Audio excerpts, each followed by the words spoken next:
안녕하세요. 주의 마음극장 여행 이야기 시작하겠습니다.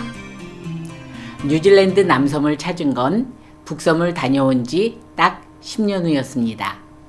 로또 같은 멜번에서의 1년살이를 끝내면서 2003년 2월 서울로 돌아오는 길에 두 딸아이와 뉴질랜드 남섬을 중심으로 뉴질랜드 여행을 하였습니다. 남섬에서 가장 큰 도시는 크라이스트처치로 정원의 도시라는 별명답게 뉴질랜드에서 가장 아름다운 도시인데 2010년과 2011년 두 차례의 지진으로 인해 빅토리아풍의 고풍스러운 건물들은 모두 쓰러져 도심부는 아름다운 모습을 잃었으며 예전의 모습을 되찾으려면 최소 30년의 세월이 필요하다고 하니 남의 나라 일인데도 안타깝기 그지없었습니다. 시내 중심부에 있어서 도시의 상징으로 자리 잡은 고딕 양식의 크라이스트처치 대성당이 있으며 크라이스트처치 시내 한가운데로는 에이번 강이 흐르는데 이 에이번 강의 백미는 뭐니 해도 펀팅입니다. 펀팅이란 바닥이 평평하고 뱃머리가 사각형인 나룻배로 배를 타는 것인데 얕은 물에서 이용하기 위해서 만들어진 만큼 장대로 강바닥을 밀면서 움직입니다. 시내에서 도보로 10분 거리에 넓은 부지에 초록과 아름다운 꽃들이 가득하여 마치 도심 속의 오아시스 같은 해글리 공원과 식물원이 자리 잡고 있는데 크라이스트처치가 정원의 도시라는 별명을 갖게 된 것도 바로 이 공원 덕분이라고 합니다. 크라이스트처치에 도착한 일행과 합류하여 기차를 타고 프란츠 요셉 빙하지대로 출발하였습니다. 프란츠 요셉 빙하지대는 뉴질랜드에서 가장 높은 마운티 쿡의 서쪽에 자리 잡은 빙하지대로 영화 남극일기의 실제 촬영지이라고도 합니다. 빙하를 밟으며 걷는 여행은 두 가지로 첫 번째 방법은 산 아래서부터 걸어서 빙하를 오르는 글레이시어 워크이며 다른 하나는 헬기로 산꼭대기에 착륙해서 그 주변의 빙하를 걸어보는 헬리 하이크인데 우리 일행은 헬리 하이크를 했고 이때 처음 타본 헬기도 신기했지만 에메랄드빛 빙하를 밟아본 것도 처음이라 신기방기했습니다. 다음날 버스를 타고 퀸즈타운에 도착했는데 퀸즈타운이라는 말은 말 그대로 여왕의 도시라는 뜻으로 여왕에게 바치고 싶을 만큼 아름다워서 붙여진 이름이라고 합니다. 그만큼 아름다운 퀸즐랜드 한가운데는 만년설이 녹아서 만들어진 비치 호수라는 뜻을 가진 와카티포 호수를 중심으로 마을의 중심가가 형성되어 있는데 이 호수 덕분에 풍광이 더욱 아름답게 느껴졌습니다. 영화 반지의 제왕 감독인 피터 잭슨도 뉴질랜드 출신으로 영화의 많은 장면의 배경은 주로 퀸즈타운이라고 합니다. 퀸즈타운에 도착한 저녁엔 간단히 식사를 한 후 잠시 호수를 따라 산책했으며 다음 날엔 협곡에서 래프팅, 와카티포에서 석탄을 연료로 사용하는 남반구 최후의 증기선인 관광유람선 언슬로우호를 타고 19세기 여행 기분을 내며 호수를 유람했고 스키장 곤돌라를 타고 산 정상에서 와카티포 호수를 둘러싼 퀸즐랜드의 풍경을 내려다보며 꽉 찬 하루를 보냈습니다. 다음 날은 하루 투어로 예약해 놓은 밀포드 사운드 크루즈를 떠났는데 퀸즈타운에서 300km쯤 달려야 당도할 수 있으므로 당일로 다녀오기 위해 아침 일찍 출발했습니다.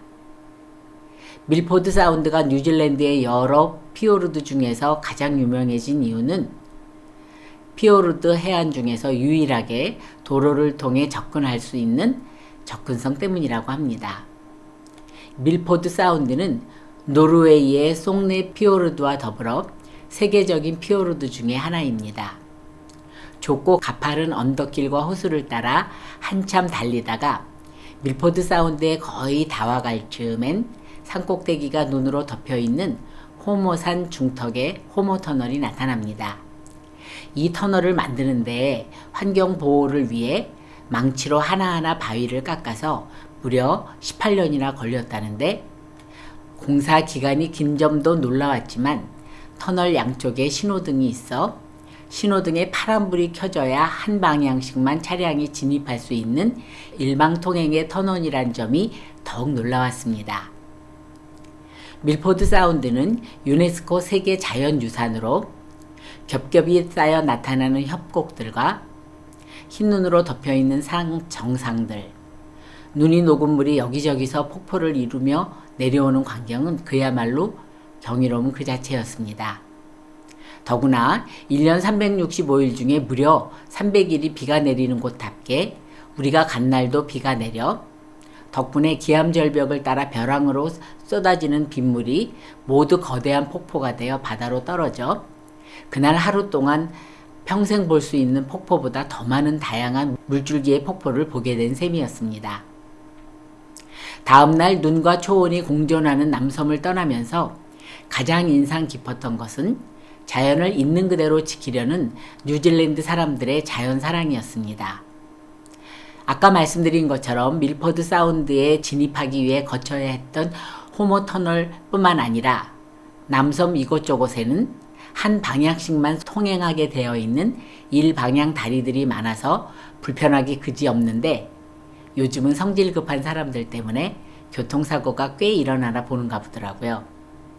우리나라 같았으면 어땠을까요? 아마 관광객 유치 차원에서 터널을 뚫을 때부터 4차선 규모로 뚫었거나 아니면 그 후에라도 기존 터널 옆에 터널 하나쯤 더 뚫었을 것 같은데 뉴질랜드 사람들은 우리랑 가치관이 달라도 한참 다른 것 같습니다. 편리함보다는 자연보호를 훨씬 더 중요하게 생각하는 그들입니다. 뉴질랜드가 이 지구상의 마지막 낙원이라고 불리는 것은 정부와 기업뿐만 아니라 시민들이 삼위일체가 되어 환경 지키기에 나서고 있기 때문입니다. 국가 수입에서 관광 산업은 최대의 외화 획득원이지만 녹색의 뉴질랜드를 유지하기 위한 정부와 시민들의 노력은 대단합니다.